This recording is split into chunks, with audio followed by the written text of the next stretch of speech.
morning, sweet learners. How are you all? I hope you all are fine. Welcome to our English class. Children, today we are going to cover the topic paragraph writing. Now, a question comes in your mind that what is a paragraph? A paragraph is a group of sentences that are organized and are related to the same main idea. Paragraph एक ऐसा group है, sentences का एक ऐसा group है जिसको कि organised form में मेन आइडिया के साथ लाया जाता है। एक मेन आइडिया होता है, उसको हम ऑर्गेनाइज करते हैं सेंटेंसेस को। मेन आइडिया को लेकर हम कुछ सेंटेंसेस को ऑर्गेनाइज फॉर्म में लेकर आते हैं। A paragraph has 3 parts. Paragraph के 3 पार्ट्स होते हैं। They are Number 1, introduction. Beginning of a paragraph. Introduction is always at the beginning. जो पैराग्राफ को हम जब स्टार्ट करते हैं लिखना, तो हम सबसे पहले क्या करते हैं, इंट्रोडक्शन देते हैं, जिसमें कि हम ये बताते हैं कि हम किस टॉपिक के बारे में लिख रहे हैं। इंट्रोडक्शन से हमें ये पता चलता है, पढ़ने से इंट्रोडक्शन से हमें ये पता चल जाता है कि किस टॉपिक के बारे में पढ़ रहे हैं, लिख रहे हैं। Next is number 2, description. The middle section. जो पैराग्राफ का मिडिल पार्ट है उसको डिस्क्रिप्शन बोलते हैं। उसमें हम क्या करते हैं, जो हमने मेन टॉपिक लिया हुआ है उसकी पहले तो हमने इंट्रोडक्शन दे दी, अब हम उसके बारे में डिटेल में सब कुछ डिस्क्राइब करते हैं। For example, if we take a paragraph, suppose my house, ठीक है, आप अपने हाउस के बारे में लिख रहे हैं कि मेरा घर कैसा है। सबसे पहले आप इंट्रोडक्शन दोगे, है ना, कि हाउस कैसा होता है, क्या होता है, फैमिली सारी इकट्ठी मिलके रहती है हाउस में, है ना। आप यही बताओगे ना कि family always lives in a house, मेरा हाउस कहाँ पे है, ये आप सिचुएशन, लोकेशन सब बता दोगे उसमें, ठीक है ना, लोकेशन बता दी। उसके बाद आप डिस्क्रिप्शन लिख रहे हैं, तो डिस्क्रिप्शन में अब आप उसके बारे में लिखोगे ना, किसके बारे में, हाउस के बारे में, जो आपका मेन जो टॉपिक है उसके बारे में, कि आपके घर में how many rooms do you have, है ना, कितने मेंबर्स रहते हैं, शेयर कौन कौन करता है किस किस रूम को, आपके किचन कहाँ है, कहाँ कहाँ क्या क्या एरिया, आप सारे एरिया के बारे में, आपके हाउस में कैसे कर्टन्स हैं, कोई आपके घर में कोई लॉन है, प्लांट्स हैं, जो भी है आप उसके बारे में सब बताओगे ना, कि कैसा फर्नीचर है घर में, है ना। तो सारा डिस्क्रिप्शन आपने दे दिया। Next is the last part is conclusion, that is the last section. जो लास्ट पार्ट है उसको हम बोलते हैं conclusion.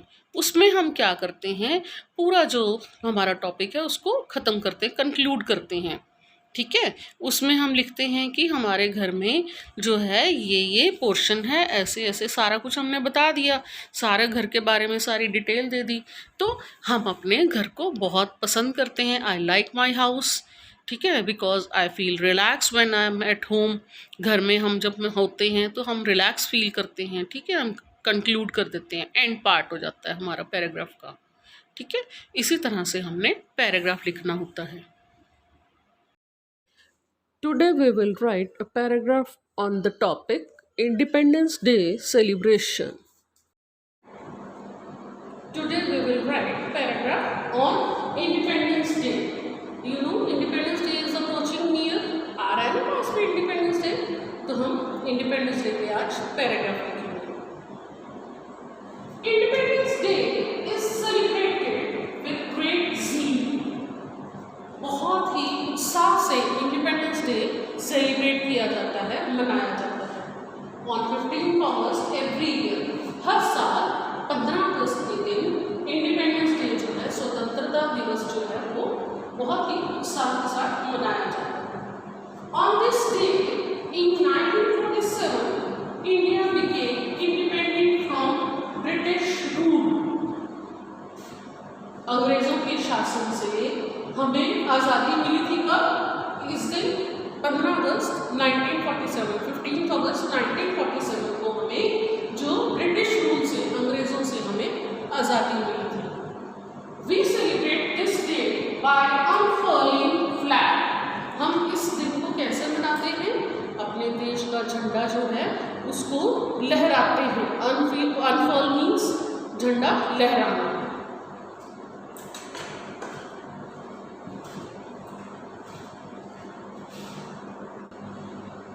Singing the national anthem, remembering our freedom fighters, etc.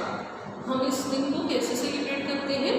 अपने जो ट्राई कलर फ्लैग है उसको अनफॉल करते हैं, उसको लहराते हैं और नेशनल एंथम जो है वो हम गाते हैं और अपने फ्रीडम फाइटर्स को, जिन्होंने कि हमारे देश को आज़ादी दिलाने के लिए, हमें फ्रीडम दिलाने के लिए उन्होंने अपनी लाइफ जो है वो सेक्रीफाइस की है, अपनी जो जीवन की कुर्बानी दी है, उन सबको हम फ्रीडम फाइटर्स को हम याद करते हैं। This day is celebrated with great pleasure. इस दिन को हम बहुत ही उत्साह के साथ, बहुत ही हंसी खुशी हम इसको सेलिब्रेट करते हैं। This grand celebration wakes up the people with patriotism and understands the struggle of freedom fighters. इस सेलिब्रेशन से हम लोग हैं उनके दिलों में पैट्रियाटिज्म की भावना जो है, पैट्रियाटिज्म क्या होता है? देशभक्ति की भावना हमारे मन में जागती है। सब लोगों के मन में देशभक्ति की भावना जागती है और उनको जो है स्ट्रगल की है ना फ्रीडम फाइटर्स ने, जो हमारे स्वतंत्रता सेनानी जिन्होंने हमें आज़ादी दिलाने के लिए बहुत सेक्रीफाइस की है, अपनी जिंदगियाँ जो कुर्बान की हैं, उन सबको जो है उनकी जो कुर्बानी है उसको भी समझते हैं हम लोग। इस दिन को सेलिब्रेट जब करते हैं तो हमें वो भी समझ में आता है कि उन्होंने हमारे लिए कितना कुछ जो है कुर्बान कर दिया। On this day our honourable prime minister unfurls a national flag at Red Fort in New Delhi। इस दिन हमारे देश के प्रधानमंत्री जो हैं, प्राइम मिनिस्टर जो हैं, वो रेड फोर्ट लाल किले में, दिल्ली में वो झंडा, तिरंगा झंडा लहराते हैं। On this day national flag is hoisted in schools, colleges and offices also। इस दिन स्कूल्स में, कॉलेजेस में, ऑफिसेज में, हर जगह पर भी तिरंगा झंडा हमारा लहराया जाता है। There are many programs organized in schools and colleges। Schools में और कॉलेजेस में बहुत से प्रोग्राम भी आयोजित किए जाते हैं। Students and teachers participate। Students and teachers participate with great enthusiasm and realize the importance of freedom। जो स्टूडेंट्स हैं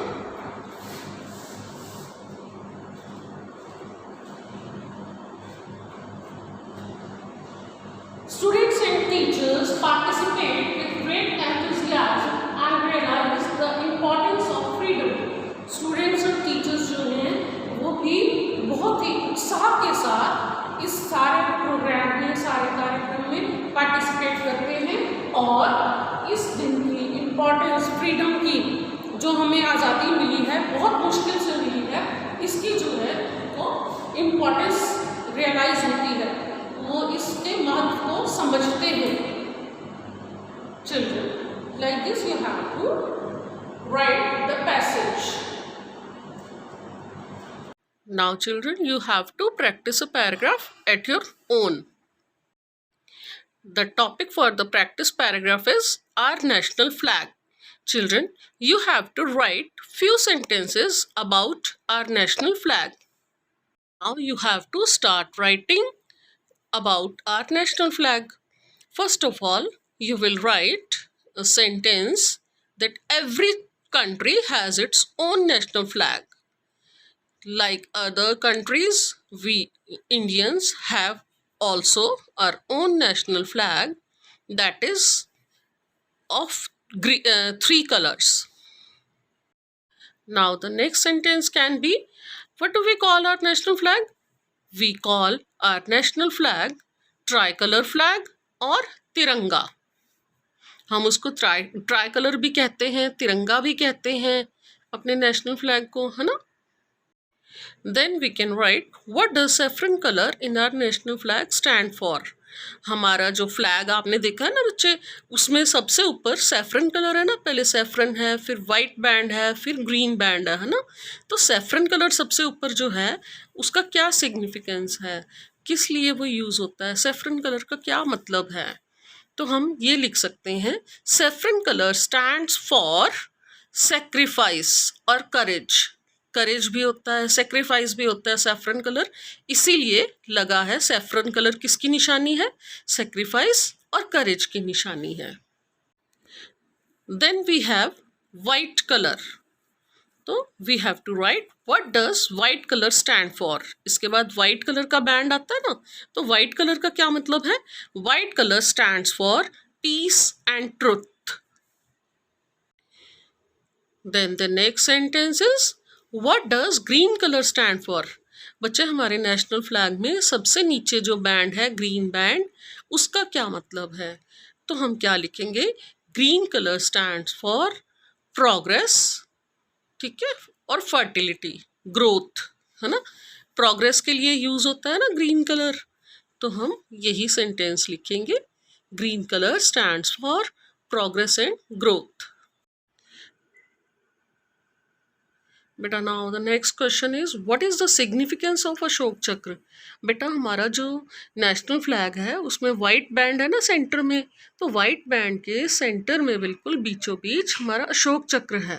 तो अब हमें ये लिखना है कि अशोक चक्र का क्या सिग्निफिकेंस है ना, क्या सिग्निफाई करता है। तो क्या लिखेंगे, अशोक चक्र stands for fertility and growth, ठीक है ना। फर्टिलिटी के लिए, ग्रोथ के लिए, प्रोग्रेस के लिए अशोक चक्र जो है वो हमें सिग्निफाई करता है। How many spokes are there in our Ashok Chakra. Ashok Chakra में कितने स्पोक्स हैं, there are 24 spokes in our Ashok Chakra, ठीक है। Like this you have to write more sentences also. आप और भी सेंटेंसेस इस तरह से लिख सकते हो, जो भी आपको ठीक लगता है इसके इस टॉपिक पे। Now the homework is right paragraph और नेशनल फ्लैग इन नोटबुक। बेटा आपने ये पैराग्राफ जो है, जो प्रैक्टिस पैराग्राफ आप लिख रहे हो, वो अपनी नोटबुक में लिखना है। That's all for today, see you very soon in our next class. Till then stay home, stay safe, bye bye.